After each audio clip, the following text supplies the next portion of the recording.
एक समुद्री राज्य था, वहां एक अजीब नियम था। कोई भी आदमी राजा बन सकता है, लेकिन सिर्फ 5 साल के लिए।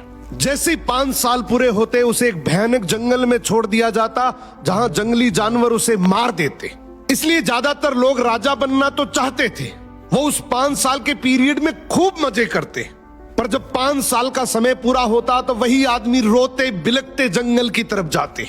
एक दिन एक समझदार आदमी राजा बना। उसने सोचा 5 साल तो बीत जाएंगे, अगर मैंने आज से ही बाद का सोच लिया तो मैं बच सकता हूं। अब वो राजा था तो सारी चीजें उसके कंट्रोल में थी। पहले साल जंगल में शिकारी भेजे, खतरनाक जानवरों को हटा दिया। दूसरे साल लकड़ी काटने वाले को भेजा, जंगल साफ करवा दिया। तीसरे साल किसान भेजे, खेती शुरू हो गई। चौथे साल घर और महल बन गए। 5वें साल तक वो जंगल एक खूबसूरत शहर बन चुका था। लोग हैरान थे। ये राजा रो नहीं रहा था, बल्कि खुशी खुशी जा रहा था। क्यों?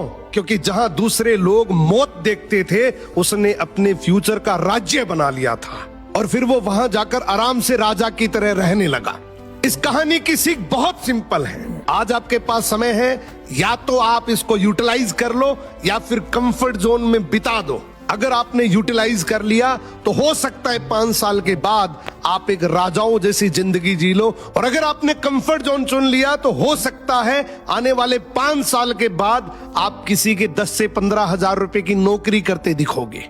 समय आपका है, जिंदगी आपकी है, डिसीजन भी आपका ही होगा।